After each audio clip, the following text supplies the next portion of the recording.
Well, it's rivalry weekend for MLB, and there's no better than the Silver Boot Series.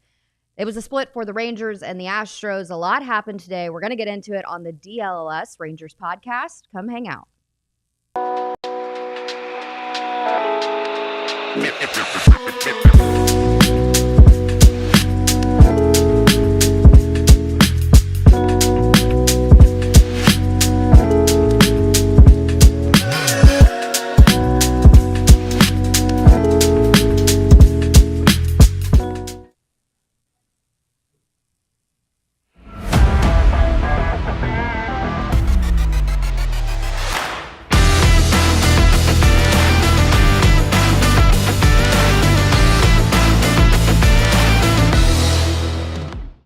More pain is right. Welcome to the DLLS Rangers podcast studio. I am Abby Jones, joined with the Prophet, Elijah, and Jeff Wilson is out at Globe Life Field. Hi, Jeff. Hi, Abby. Hi, Elijah. Yeah, I'm here, and the building's not on fire. There's some angry people in my Twitter notifications, but if the Rangers were mad, they did a good job concealing it. Disappointed, but I don't know. Maybe they don't want to be fined by MLB. There you go. You were at the field all weekend. What was the vibe like around the park? Well, I mean, frustrating to split the series, especially the ways the Rangers lost both games. But it was a series split, a 4-game series against a division rival, a good team. Really, you don't want to walk away with anything less than a split. So the Rangers did the minimum. The way they lost the games, what was it, Friday in the 7th and today in the 8th, very frustrating concerns for Chris Martin, the way he left the game today. Really, the 8th inning was just screwy all around, and top and bottom. And so, it happens fast. Life comes at you quick. But that's baseball, as they say. They move on now. They have a 6-game road trip coming up, 3 tough ones and hopefully 3 not so tough ones. But I think this team is generally headed in the right direction. I think, the takeaway from the weekend is, yes, this could have been a sweep. Yes, the Rangers are playing better. Yes, they need to continue to play better. Now they might need some bullpen help. Right. And this is, the time they're going to meet. They have 9 more meetings left in the series. And what Rangers fans do know about the series is it's a very different Astros team than it has been in years prior. I mean, there's no Justin Verlander. There's no Kyle Tucker. There's no Alex Bregman. So, it is a lot of new faces for the fan base. What was your takeaway on guys like Christian Walker and, a few of the new guys from the Astros side of things? Well, Paredes, Christian Walker and Isaac Paredes had the 2 biggest hits for the Astros on the weekend. They hit the 3-run homers that flipped Rangers leads into deficits. They were the 2 counter punches to losing Bregman and Tucker. This team has a chance to get better offensively when whatever is ailing Yordan Alvarez is remedied, and they're going to get some starting pitching back that's down right now. So they're going to be better, but they're definitely not the same team. They're not as good. You don't sweat every inning when they're at the plate. There are some holes there that some moments where a pitcher might be able to take a little bit of a breath. But they're decent. They're not bottom feeders. They're still going to be a team to contend with when September rolls around. I think they'll be in the picture. But I think the Rangers will be too. And I think that these last 10 games that they've played have kind of shown that. Well, to start with Jack Leiter, incredible performance from him. The stat line for him might not reflect as dominant as his outing was. Those 2 earned runs also came after he exited the game. But Jack Leiter was lights out tonight. That's one of his best performances. You tweeted it's the first time that he's gone into the 8th inning in his major league career. He recorded his first quality start, his last outing against the Rockies. What was your thoughts on him today, and did he say anything at the podium? He was at his locker. Unfortunately, he didn't come to the podium, but um, uh, nevertheless, he talked about he got a lot of swings on first pitches, a lot of first pitch outs. That always helps keep your pitch count down, which allowed him to go into the eighth. He was only in the 70s when he started the eighth inning, and hopefully it taught him something. If you throw quality strikes early in at bats, hey, you might get some early outs. Now they hit some balls right at guys, but um, some of that is positioning by the infielders. And anyway, it was just good, and he doesn't have to strike everybody out. I think he needs to realize that. If you make good pitches in the strike zone, his stuff's good enough. As long as he's not throwing it middle, he should be all right. And so maybe this is a good learning experience for him. The eighth inning when he went back out, maybe you can second guess that one. He'd never done that before, but you know, he hadn't the Astros hadn't threatened against him in the entire game, and leadoff single not hit hard. Then the second at bat with Cam Smith, it was a flare, nothing more, nothing less. The kid did not hit the ball hard. Plus, and this is what kind of got some Rangers fans going. Um, Jack Leiter threw 6 pitches in the at bat, and if you look at the game tracker, all 6 were strikes. However, it went to a full count, Yeah. and so Cam Smith ended up getting a second, third, and fourth life, and really should have been put away earlier. So then you bring Chris Martin into the game, high leverage situation, and his first pitch he hurts a shoulder, not the elbow. That's I don't know if that's good or bad. The elbow that bothered him Tuesday. The MRI came back clean. He they took his time. He pitched. What was it? Yesterday he pitched. So he came back and was ready to go today, and it was just a different body part. But this one doesn't look very good. I mean, you saw his reaction. He was Very apparent. cursing and screaming and not remotely happy. So I would suspect that if Cole Winn was driving to Round Rock, that he has quickly turned around and will be trying to make this charter flight. I think an IL move is imminent. With this one, you really shouldn't mess with any arm injury at this point. But I'm guessing that Chris will have an MRI tomorrow, and then they'll make the decision on whether to IL him. It certainly seems like they, just judging by his reaction, it Mhm. seems like this one's not. This one's a little more severe than what happened to him Tuesday night. And Bochy's official comment on that was shoulder discomfort. Is that what he said? Shoulder discomfort. Yeah, gonna take a look at it. That was it. And then puts Robert Garcia in a little bit Oh, of a tough spot. such a pinch at the eighth. Yeah. He already down in the count 1-0, but he gets the 2 outs, and the home run that Paredes hit was on a bad pitch. It was bad location, but he also was lunging at the ball because it was a changeup, and so he didn't crush the ball. It wasn't hit like 112 miles an hour. He just hit it far enough and in the right spot in the ballpark to get it out.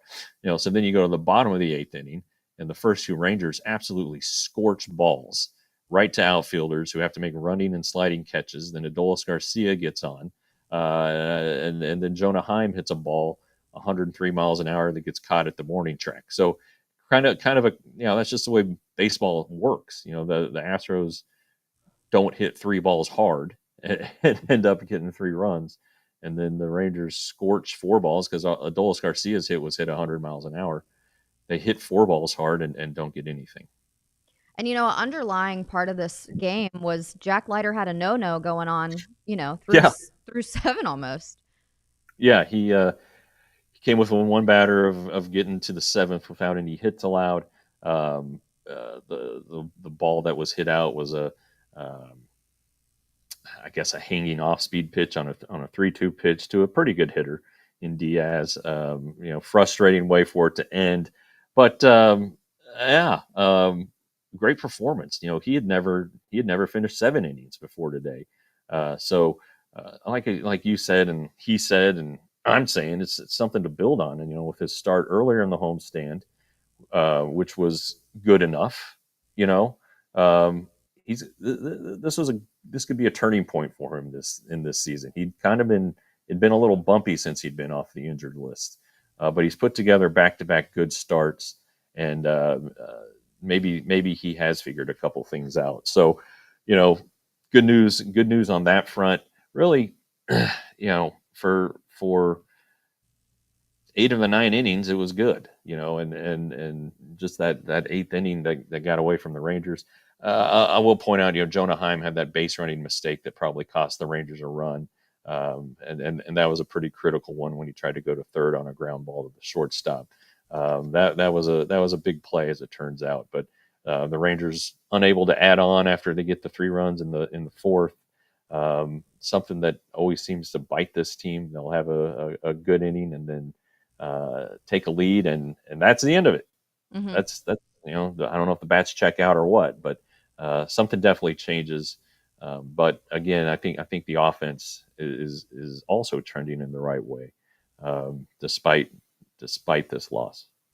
Well, the errors was, an interesting part of this series because these are teams that don't make those mistakes often. I mean, the Astros, 3 errors on Saturday's loss, and they had the fewest in Major League Baseball. Houston tied the Rangers third fewest in MLB with 18 prior to today's game. So, those little mistakes are sometimes costly and do cause you the game.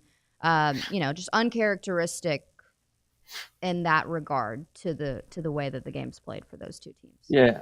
I mean, these guys are pretty dialed in, and base running errors, you don't get penalized for those, as far as receiving an error, but everybody knows. I'm sure Jonah doesn't feel great about it. He had stolen the second base, just moments before that. Kind of I'm sure shocked everybody, including Framber Valdez, but he took it, and maybe he got a little too aggressive there, trying to get to third. But as Bruce Bochy says, defense and pitching is what wins championships. He's been a big believer in that his whole career. He's got 4 championships. The Rangers were a really good defensive team in 2023, and I think they're a good defensive team now. They're one of the best in baseball if you kind of look at the defensive metrics, whether you believe in those or not. They're out there. Simeon is great at second. Douglas Garcia has been really, really good in right field. I tell you what, Wyatt Langford's turned into a hell of an outfielder. He Hmm. he seems to catch everything. He almost got the Paredes home run, but he's a nice player out there. So when you have a guy like Josh Smith, who's good, Josh Young, who has gotten better defensively after a couple hiccups his first few games. Seager's good when he's healthy. Uh, Center field appears to be in good hands with anybody who's out there. Really, I mean, Haggerty looked good today. Dustin Harris looked good in the past. Evan Carter, who's now hurt, we'll get to that in a little bit, made a great catch the other night in the opener. So, yeah, the Rangers are in a good spot. They really are. The pitching is still holding on the rotation front. The bullpen now, though, seems to be a little bit of a concern for the first time this year. Well, especially, with waiting on Chris Martin and word from that, the starting rotation for the Rangers, best ERA in baseball, 2.8. Jack Leiter, again, incredible today. The stat line may not reflect it as well as it looked when you were watching it. Almost a no-no through 7. But any update on Ezekiel Duran? Well, yeah, that's a tough one. I saw him after the game, but he was walking away, so I didn't get to ask him about his stuff, if you will. That was awful, but he stayed in the game and batted and ended up making the last out, taking a pitch that was really good, Mhm. yelling at the umpire. Maybe that was just a case of frustrations for the entire team, but I don't think he needs to go on the injured list or has a testicular torsion like Adrian Beltre had in 2007, I think it was. Maybe it's 2006, but a lot of these guys don't wear cups, and I know that I did it. This is a long time ago, but Alex Claudio was a reliever for the Rangers who, at the time, was between AAA and the big leagues, and there was a game a spring game against the Brewers. He was pitching and he got hit by a ball in the nuts. And anyway, he got out of the inning, did a great job, whatever. So I asked him the next day if he wears a cup. He said no. I kind of did like an informal poll in the clubhouse, who wears cups and who didn't, and it was like 15-5 didn't wear cups. So they just don't like the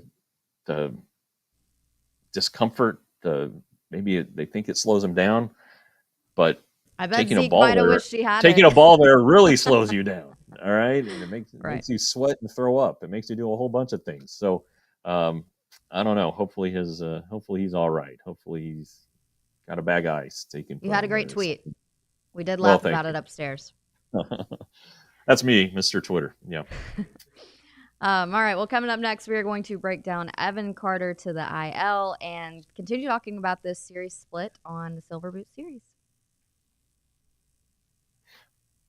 So last night, I actually went to the Stars game as a fan. I don't get to do that often. Yeah, so I live near downtown, and the Stars had the opportunity to clinch, head to the Western Conference Finals for the third time in 3 years. So, I was like, I want to see how much these tickets are. I went to Game Time, checked it out. Wasn't as bad as you were thinking, especially when you use our code, and actually had a fantastic time. Had there been, anything pop up, I could have gotten a refund, but no way I was missing that game. Dallas might be a hockey town. I kept on thinking, man, I wish the Mavericks were still playing basketball, but I will say it was fun to be there and at the arena. So head over to Game Time. You can get $20 off your first purchase with the code DLLS, and Game Time has no hidden fees. So you're just going to pay what you pay for the tickets, and they're not going to add on, $200 extra for this, that, and the third. Game Time is the place to go. What time is it? Game time. Game time. Speaking of balls, it's time to talk about Mando. Mando is a men's deodorant brand that's hyper focused on keeping every aspect of the man's body smelling fresh and clean. And we mean every aspect, okay? Pits, those smell. Belly buttons, not familiar with belly button smell. Balls, butt cracks, and grundles. And if you've been listening to our show, you know that grundles are taint. All right.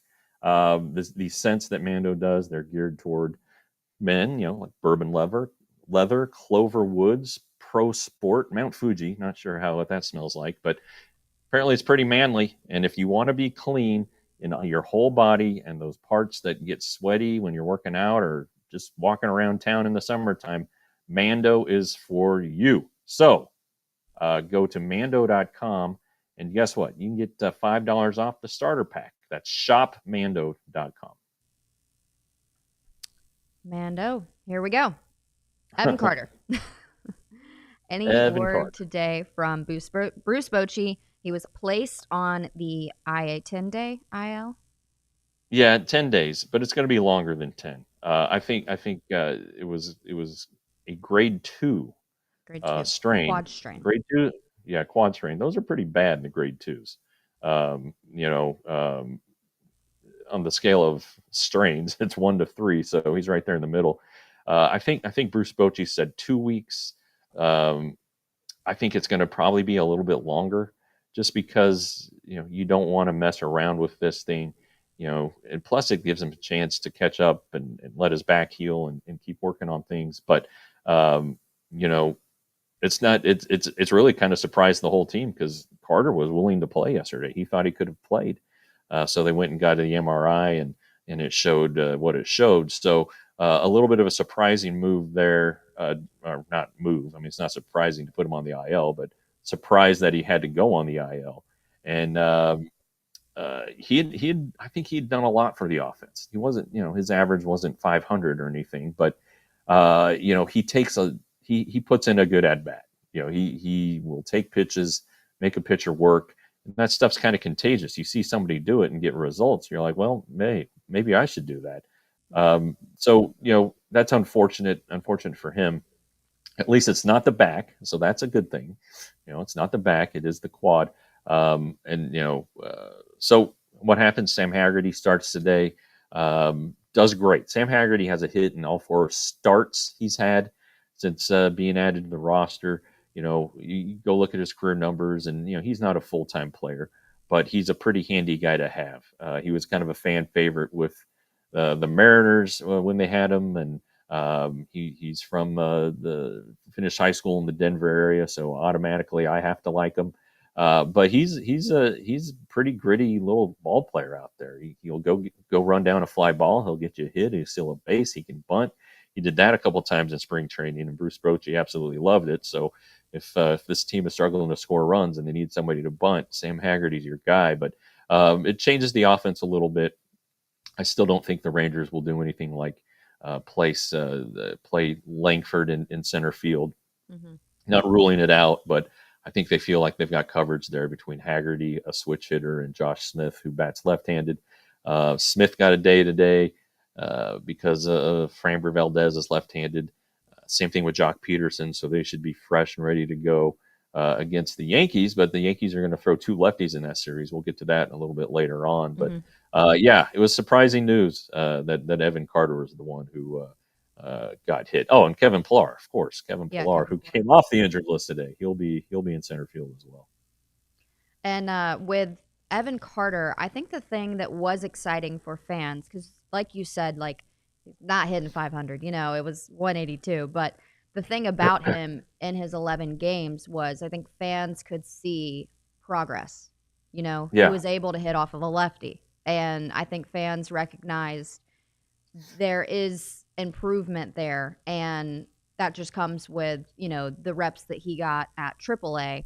So I yeah. think, he brings a little bit of a spark to the clubhouse, and the Rangers are definitely going to, the Rangers click a little bit better when he's out there, in my opinion. When he's healthy and doing what he's supposed to be doing, he's a very solid, good contributor. And we get it's always important to keep in mind with Evan Carter, he has less than 250 career at bats. If you want to throw in the postseason, all right, he's around 300. But this is a young player still developing. Josh Young is still a young player, still developing. Wyatt Langford still young and developing. So you have these guys who aren't quite finished products and they're making significant contributions. A lot's being counted on them, but still have to remember that they're not perfect. They're going to get better. But I think Evan, again, the average isn't great, but he's hit a home run since he's been back. He's played really well defensively, and the back has held up. This is an entirely separate injury, so um, I think it's definitely in better shape than it was last season. When he had the 140 whatever at bats and missed basically the last 4 or 5 months of the season with the back deal.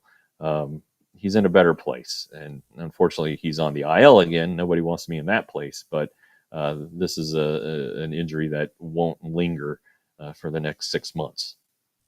Do you think he's injury prone? Kevin Gray, the host of the Mavs podcast, which they are having Jason Kidd join live in studio tomorrow. Don't miss. But I Kevin saw Gray that. asks, is Evan Carter injury prone? Would you consider him No, I that? don't think so. I mean, it's you look at his minor league career. Back his first full season, he basically ran into the wall and cracked his tailbone uh, or lower back, whatever. And then the 23, the year he debuted with the Rangers, he got hit by a pitch uh, on his left wrist, one of his wrists at Double A Frisco. Took a couple days off. Next day, back gets hit by a pickoff throw in the same spot, so that cost him about 3 weeks. This back issue, though, is concerning. There's no doubt about it. They aren't saying exactly what it is, just kind of the region that it's manageable. Evan says it's something he's going to outgrow, which is interesting.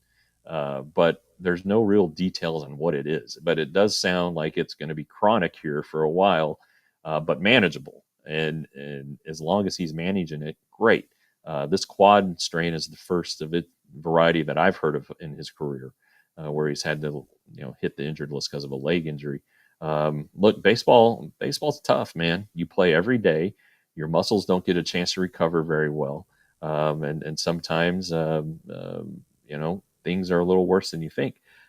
They need to get it right, though. It's still May. They still have 100 and plus 120 games, 115 games left. I've lost count.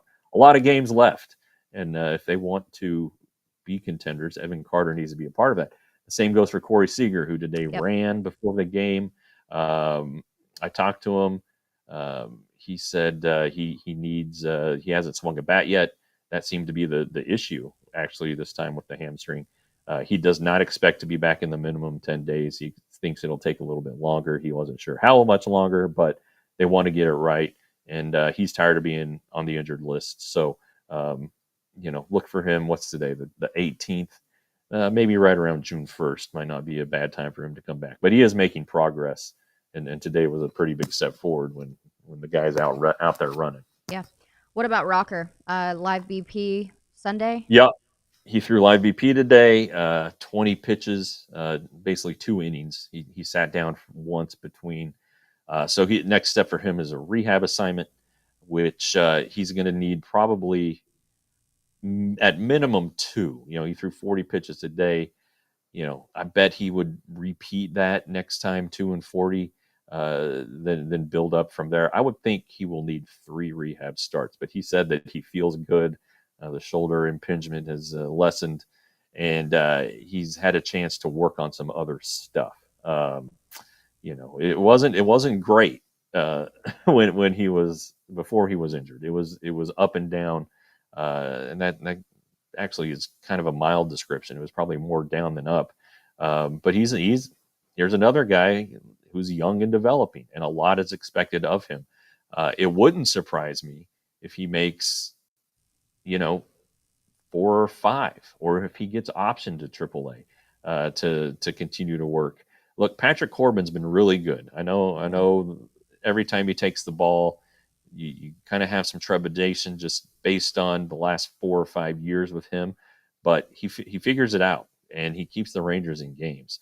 Yankee Stadium is going to be a test for him. The Yankees lineup is going to be a test for him.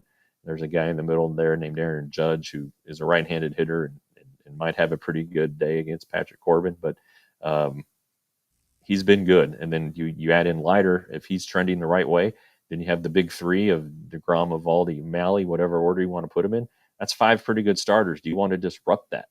So I don't know. I don't know what they're going to do at that point, but I think we have at least a couple weeks until a decision has to be made. A few questions in the chat about Cody Bradford. John Gray did see a photo of John Gray out at the field today. Any update there? Yeah, Cody threw a bullpen on Thursday. It was only 20 pitches. It was all fastballs, but he said he was 89 to 91 on the velocity. He's not throwing breaking balls yet, as the Rangers are taking a little more cautious approach there. But he said he feels fine. So that's a good sign. But again, this is very basic stuff. He's going to have to start over like it was spring training, and build up that way. John Gray is playing catch. He's throwing hard, and he's throwing out to about 90 feet, it looked like the other day, throwing off of flat ground. He's very excited about what's to come once he's healthy. But again, this kind of goes back to what we were just talking about with Rocker. If you have 5 guys in the rotation who are pitching really, really well, I know some of these guys are going to get hurt in baseball and need some time off, whatever.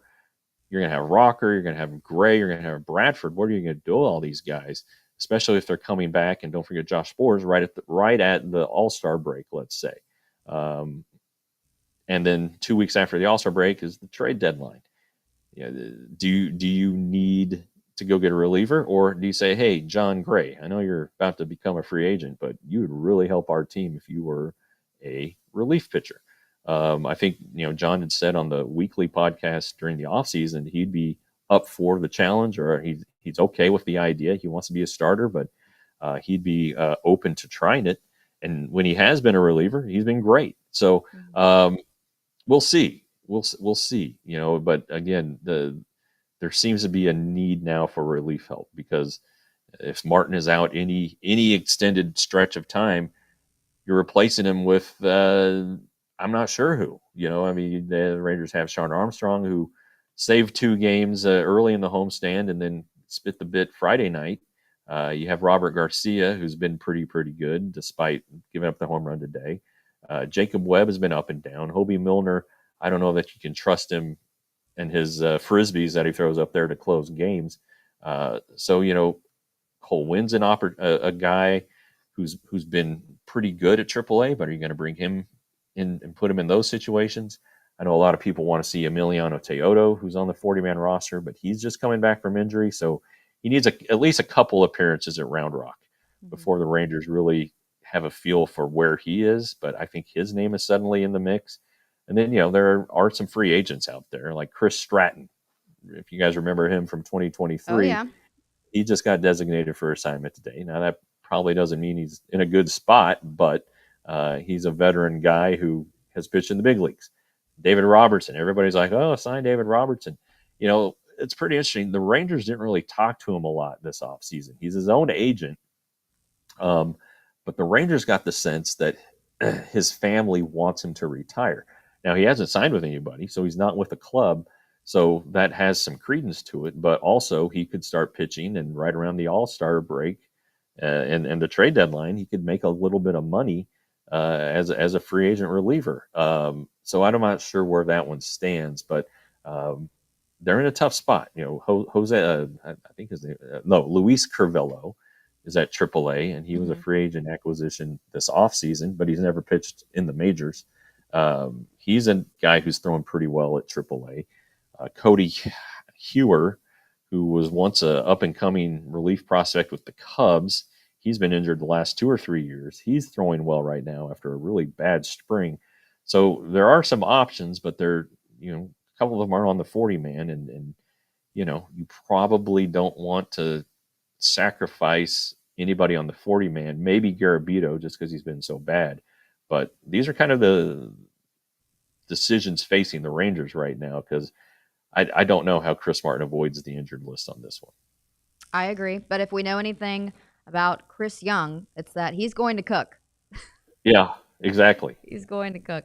All right, coming up next, we are going to preview some more brothers in baseball. Geez, the Boons. The Rangers are heading to New York to take on the Yankees. We've got a series preview coming up, so stick with us.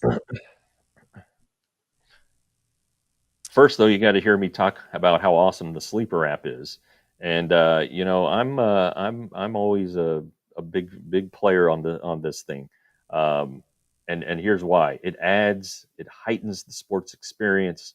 You can do it for not much at all. It's daily picks. Okay, will Jack Leiter allow more or less than 4.5 hits in his start? I don't know if that was today's number or not, but that's an example. I've already hit one of my sleeper picks today. I feel good about this second one that's currently ongoing. So it's just fun. And if you use the code DLLS Rangers, Sleeper will match up to $100 on your first deposit. Next, we have Shady Rays. A few friends sent us some nice pair of sunglasses that we have been loving, but they've got so many different options that you can choose. You can get your team color. So if you want to wear powder blue on Sunday, like the Rangers, take them out to Globe Life Field, you can do that. They also offer polarized sunglasses. They're affordable too. Great sunglasses don't have to come at a great price. Steep price, I should say, because they are at a great price. And then when you use the 35% off discount that we are going to give you, code DLLS, it's a steal.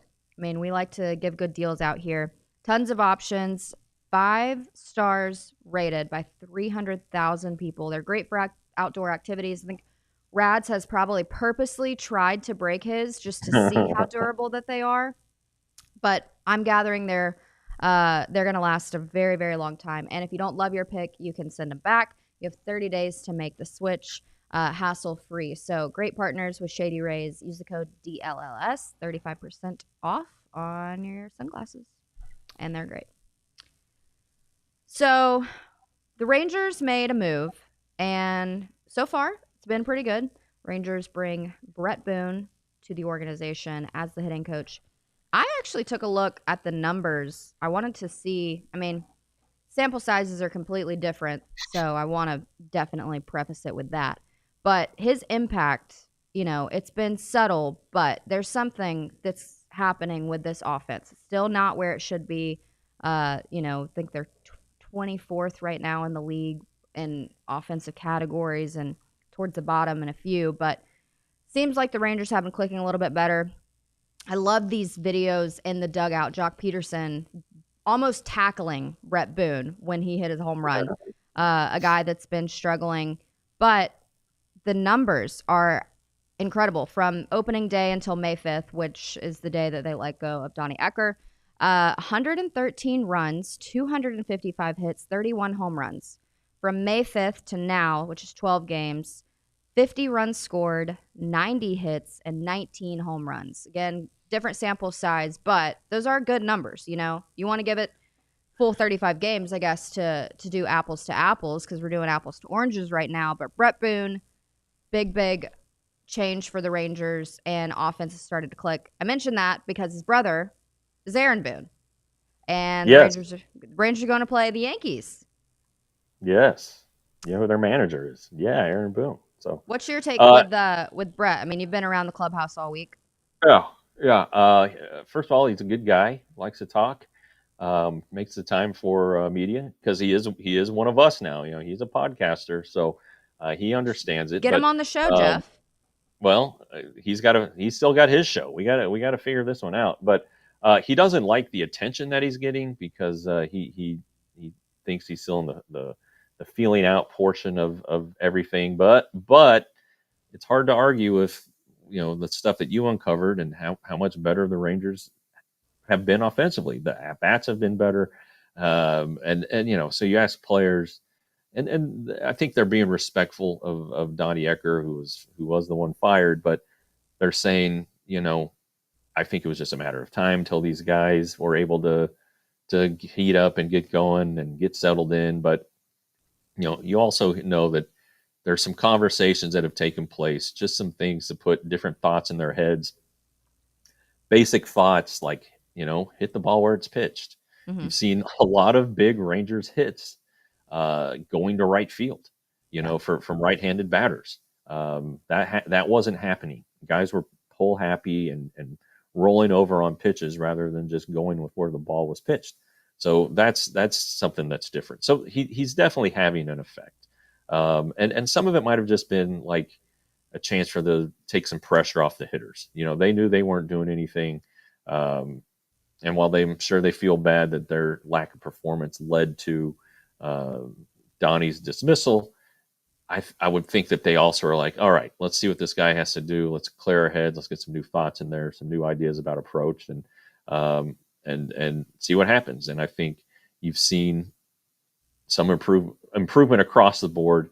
And then to be specific, there are specific hitters who have I think benefited from the change. Jock Peterson's definitely one of them. But I Peterson, yeah. I listened to a podcast that he hopped on as well, and interesting takeaway was he's like, I just want the guys to watch the game. He said, Yeah. There's a time and place for the iPad because there is, I think that's, there's positive and negatives of how advanced this game has gotten in the last few years with the technology. I mean, it's stuff that guys just didn't have before. Can you imagine if, Derek Jeter and Big Papi and just Nolan Ryan, all these guys had the technology that they have now? He said there's a time and place, to do that when you're at the game, see what you need to see, but, go out there and actually watch the game. And I think baseball, nothing is better than the eye test. And, that's Bruce Bochy is going to stick to the eye test 10 times out of 10. And he's going to go with the feel. So the fact that it's, a little bit of an old school baseball feel, I feel like the guys are really accepting of that, and things have changed a lot. Jock Peterson, 11 walks in the last 11 games, most in the American League during that span. It's not a big hit, but hey, he's getting on base and setting it up for the next guy. And I think for Jock just to have some sigh of relief, you're going to see things happen. Like you mentioned, when the pressure is off. When, I remember when Wyatt Langford hit his first home run last year and took him a month to do so, and then it's cranking him out. So it comes with a little bit of that. But yeah, I mean, seems that the vibes are good around Brett Boone. Yeah, and watching the game, you can learn a lot watching a baseball game. You can learn, what a pitcher's doing. You can talk to your teammates about their at bats and just figure things out. It also helps adjust later in games, which is still something I think the Rangers struggle with. But it's there's no doubt that analytics is still a part of this. Justin Veely is still part of the hitting staff, and Brett Boone said that everything is totally copacetic with those guys. They've had a good transition, and he didn't come in sticking his chest out saying this is the way we're going to do things. You know, those two guys, Veely and Seth Connor, are still doing their jobs, the way they were doing it, and there is some analytics in that. Veely and Donnie Eckert worked together for a long time. They're good buddies, so they think a lot alike and coach a lot alike. But I think where Boone comes in is he kind of can strip away situations where maybe hitters are a little confused or have too much going through their brains and just say, hey, you know, see ball, hit ball, or look for this or whatever, and another thing, and this is what Mark McLemore had said um, when we had him on the mini pod. He said that Brett Boone was as good as anybody he was ever teammates with at breaking down a pitcher, finding their weaknesses in the middle of a game. And if Brett Boone, who's been in the box, he was an all-star and a Silver Slugger Award winner, finished second in the MVP race one year. If Brett Boone, who's been there and done that, tells you that, then I think it gives him a little credibility, and the hitters trust him a little bit more. He's gone through exactly what they're going through right now, so they have somebody to lean on, somebody who can relate with them, but also somebody who can help them get out of it. Mm-hmm. Have you talked to Josh Young, specifically since May 5th when Boone came on? OPS is over 1,000. Yeah, Josh said he's had conversations with Boone, and there are conversations that have taken place across the team. But he's another guy that is like, this was going to happen. And that was the belief all along, that this team was going to start to hit. And the last 2 weeks, the offense has been really good. The at bats have been better. A good at bat doesn't necessarily result in a hit. We talked about how in the eighth inning the Rangers had four balls hit over 100 miles per hour and didn't score. Three of them were outs. That's the way baseball go. But those were good at bats. So I think that as long as they continue to have the good at bats, more good things are going to happen. But they do need to keep their foot on the throttle, if you will, their foot on their necks when on opposing pitchers' necks when they get a chance to get out and get ahead. They got to keep scoring because you never know what's going to happen. Like the eighth inning today for Jack Leiter and Nick Marley, the plate umpire, and Chris Martin Oh and yeah. Robert Garcia. You never know. So you can never score too many runs. You know what was kind of funny, and I say funny not in a funny way. Clarence Hill would be Ha like, "It ha, better be kind of funny." ha ha way. Yeah. Uh, Framber Valdez has never lost at Globe Life Field, and the last outing, Corey Seager in the ninth broke up his no with the home run. So Huh. it was kind Yeah. of hmm? Yeah. Framber, he pitched well today. He hasn't been great this season. I think his stuff is kind of down.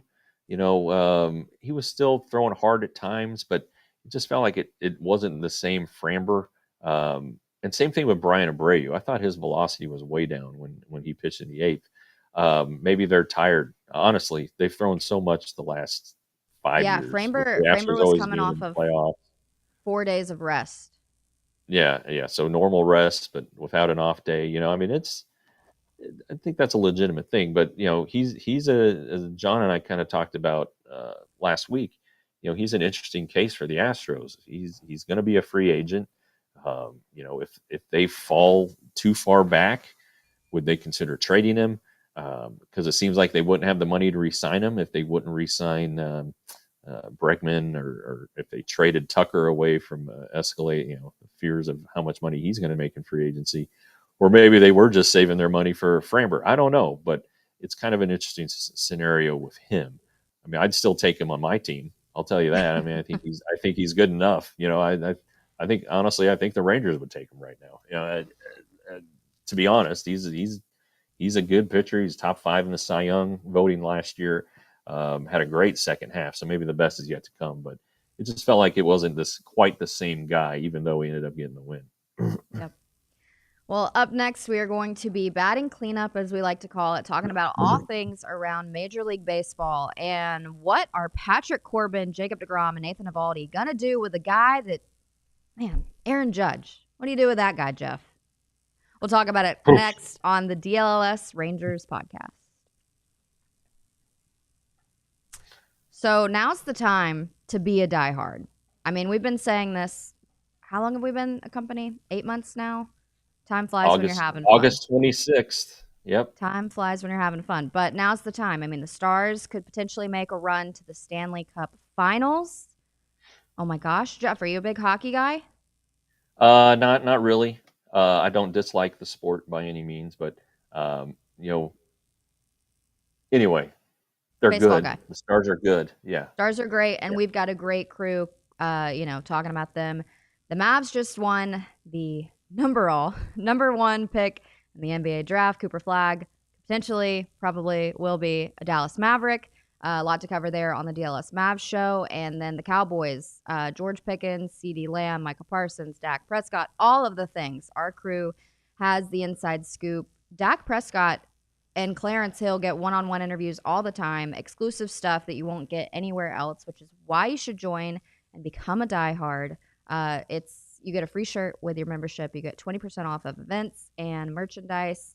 So many fun things, and you get great content like Jeff Wilson writes something almost every single day for the Rangers. So truly is the best in the business, covering all the teams in Dallas. Join today and basically you're paying yourself to be the most educated Dallas sports fan.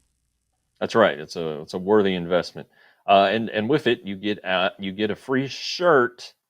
So you need to go to store.allcitynetwork.com to pick out one of those. And this is the last day of the spring clearance sale. Up to 75% off.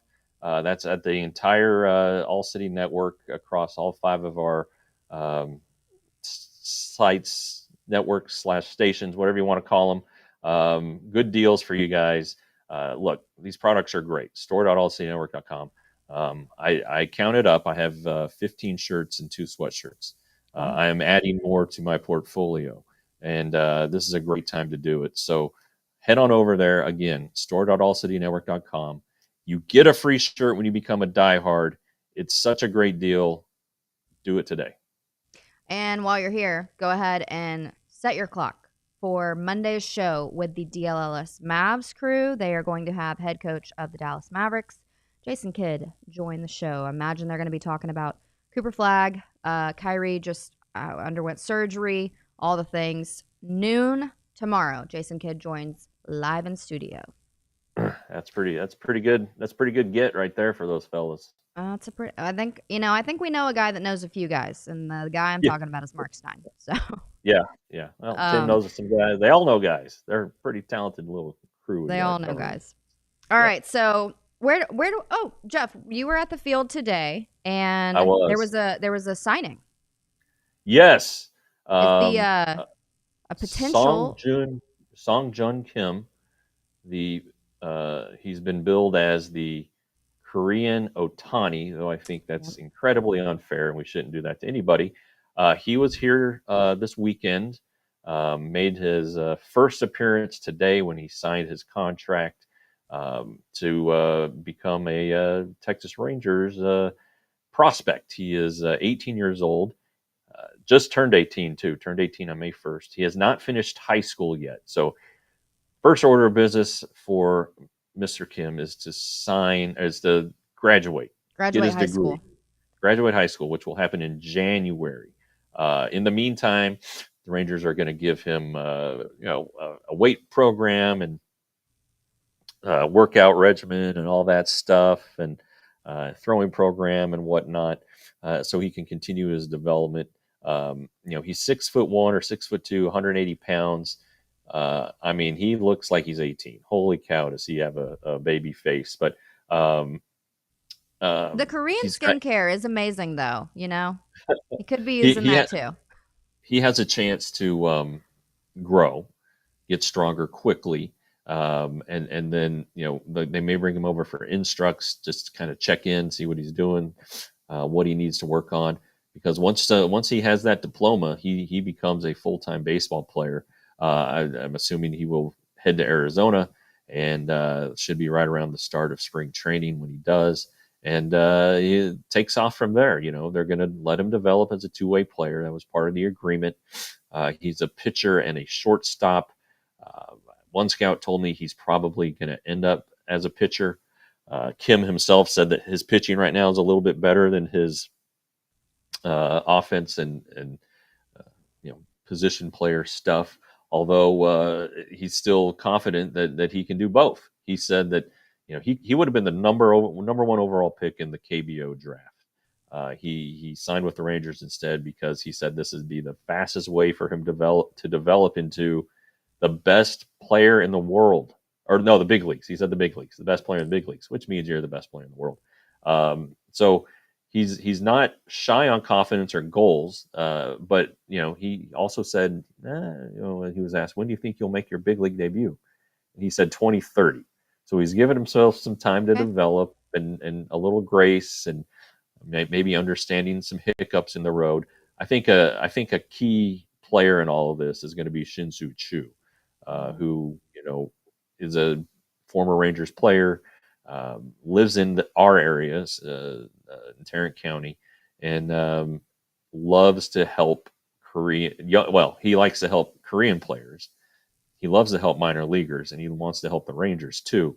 So I think that that's going to be a priority to make sure that Kim and Chu are buddies, and that if Kim is ever homesick or feeling blue or whatever, he knows he can call Shin-Soo Chu and have a good conversation in his native language and laugh and have a good time. Chu is as good a person as I've met in this game.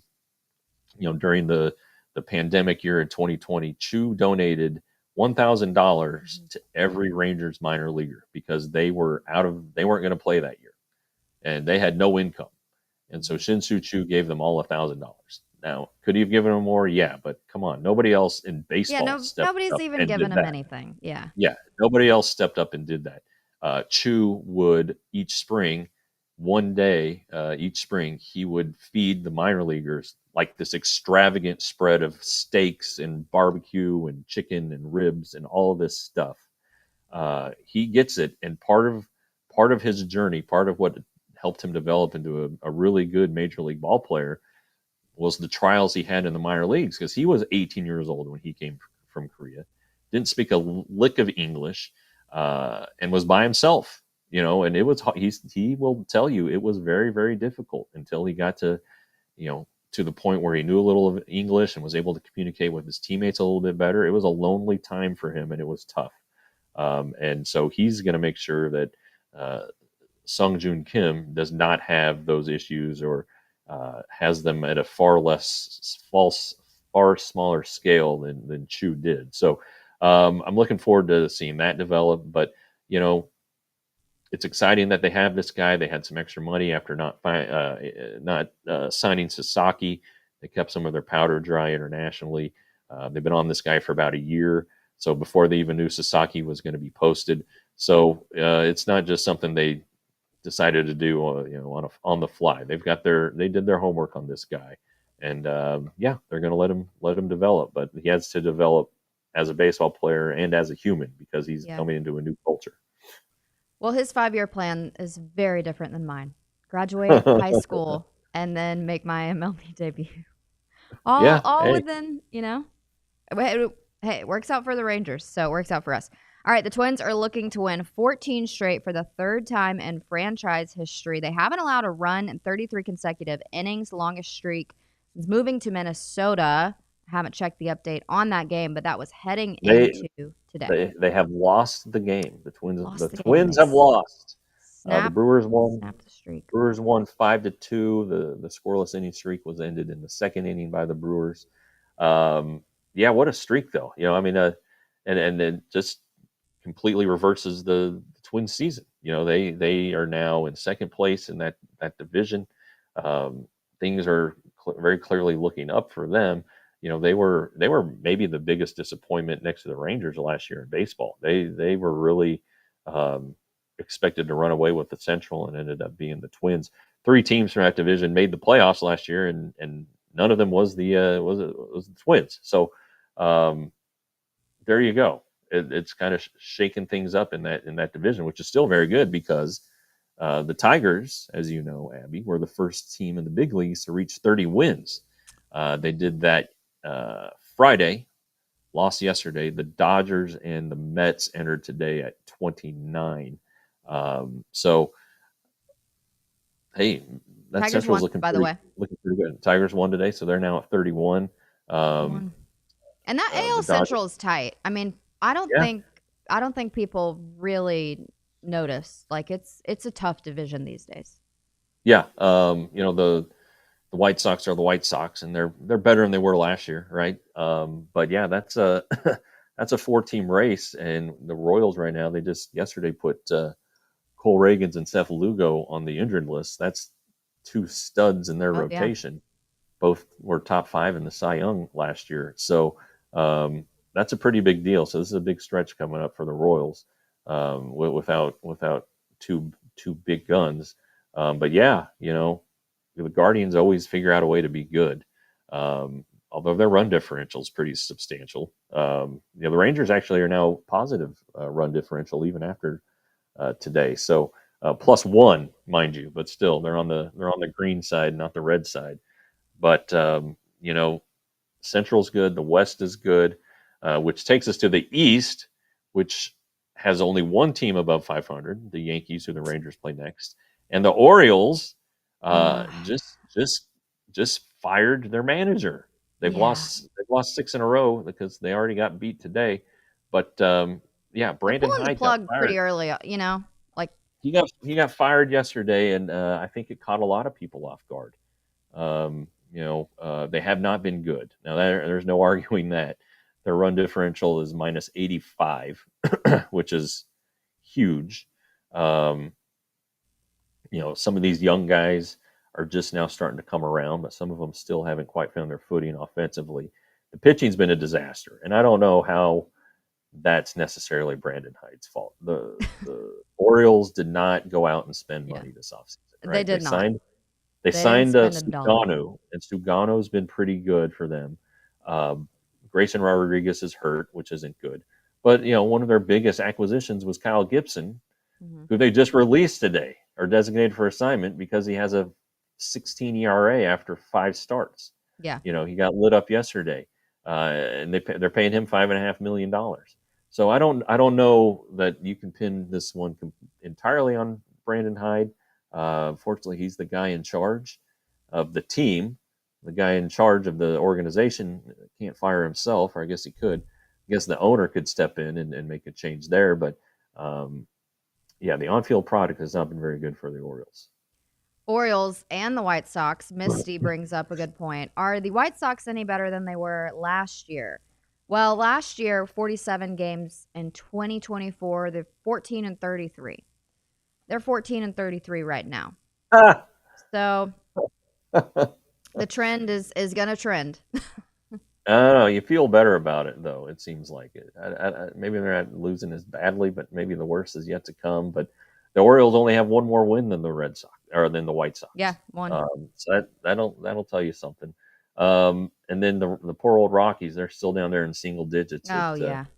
But they won last night. They won last night. They beat. They ended up winning the game started by Zach Gallen. So that's pretty good. But the NL West has four teams above 500. The Central has two teams above. The Cardinals are playing pretty well. And then the NL East, watch out for the Braves. They just got above 500 for the first time this year Woo! yesterday after their dreadful start. Don't lose track of the Braves. They're getting Spencer Strider back tomorrow, I believe. So, not tomorrow. They're in their upcoming series at the Nationals. They will be getting their stud pitcher back. So things are looking up for the Braves, and Ronald Acuna just went on a rehab assignment, so they're going to get better. They're going to get better. Well, NL Central, the Pirates. Paul Skeens threw his first complete game today. 8 innings. He put an And asterisk by it. They lost 1-0. Yeah. He has allowed only 17 earned runs in 10 starts this year, and the Pirates has lost 7 of those games. Yeah. I saw a tweet that he is the first pitcher in Pirates history to toss a complete game on 3 or fewer hits And lose? with 9 strikeouts and lose the game. And the Pirates have been playing baseball for a long Yeah. time. All right, a long time, and that's a pretty staggering thing. And then I saw something. I got my brother-in-law Adam. He tweeted me. I guess that Jeff Passan said that the best thing for the Pirates to do might be to trade Paul Skeens. I don't think anything the Pirates could do would work. I really don't. I'm not sure what you would get for him. What would the Pirates try to do? Well, they'd probably try to get young, controllable guys and prospects. Well, those may not work out. You just may not develop them. And then when you do, or when they reach the big leagues, it's going to be like potentially Evan Carter and Josh Young and Wyatt Langford. Some bumps in the road, some injuries.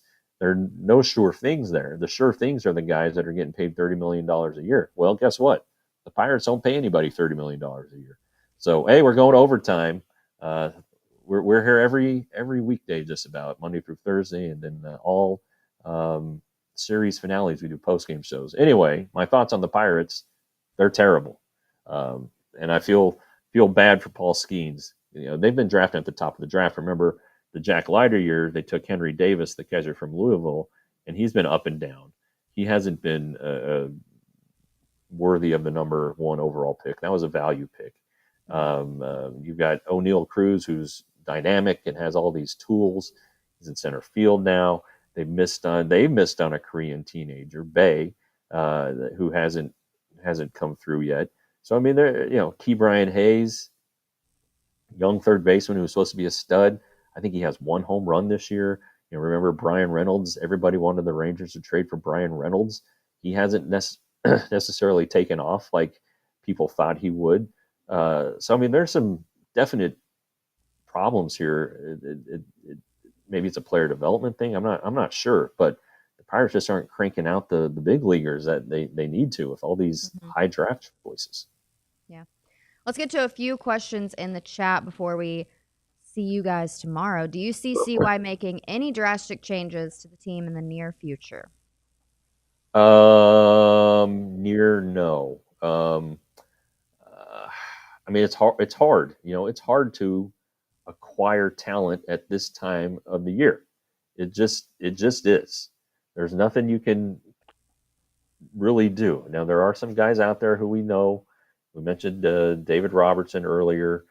Maybe his phone's lighting up a little bit. I don't know, but it's hard. It's hard to get talent at this time of the year. It's not saying it can't be done. Like the Rangers got Robbie Grossman basically last year at this Mhm. point.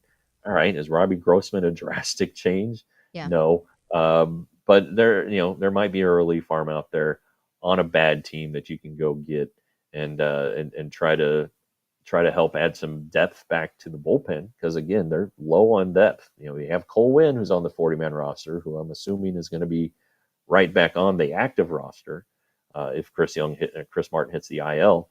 Teodo's getting close, but that's it on the 40-man. After that you're going pretty deep with some guys who, yeah, you've had them in your system, you've had them in spring training, but do you trust them? Are they going to be able to go get you the big outs? So I'm not sure, but that's definitely something to consider. I just don't think there's anything in the short term. But Chris Young has surprised us many, many times before. Mm-hmm. And then update on Martin. No official update, but Bruce Bochy did say shoulder discomfort. More to come on that. You kind of touched on that just a second ago. Jeff, can you see the question? No, but yeah, hopefully he's. I don't know. Shoulders are always terrible. Those are just Yeah. the worst. A starting pitcher would rather have an elbow injury than a shoulder injury, or any pitcher would. So but at this point in the year, let's say it's an oblique injury, a grade 2 oblique. Well, that's 6 or 8 weeks. That's and that might be no throw for 6 to 8 weeks. And Maybe Mark Church is a guy who can come back, but I think he's injured. So I mean, there's just a lot of trepidation right now. I saw the bullpen. Bullpen's a big issue. It is a major issue. Someone mentioned John Gray to the bullpen when he returns. Yeah, I mentioned that too, and great in July. Now maybe if he comes back as a reliever, that shortens the amount of rehab time. He doesn't have to get stretched out to throw 100 pitches in a start. So maybe, just maybe, that's an option. I mean, it's if it turns out terrible, then yeah, they're going to have to do something like that.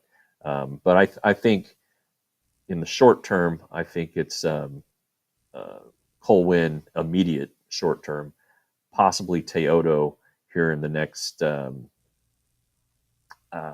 week or two, depending on how he is doing at AAA. They want him to, more than anything, they want him to be able to throw strikes. He took the time off for some shoulder fatigue.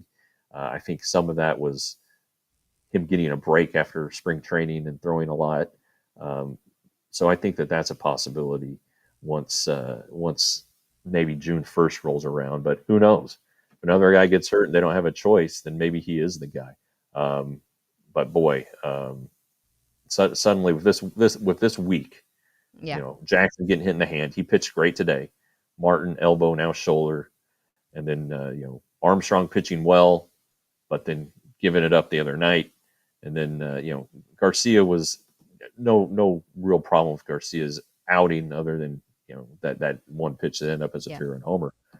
I've never been a big fan of left-handed closers, so I'm a little concerned about that. I mean, the injury to Martin, the Astros just came at a time when the Astros had all right-handers coming up, or could use the bench to get a right-hander up. So it really was it hurts to see, because you knew that he knew. All right, well, a heartbreaking 4-3 loss today, and the Rangers are going to split the series. Silver Boot Series, we kicked it off. We're going to be talking about the Rangers tomorrow. The Rangers are off, but they're heading to New York, and we'll be talking about how the Rangers can try to deal with this guy named Aaron Judge. Oh, good luck all with that. All up next. All right, we'll see you guys tomorrow. We all silly like the mayor.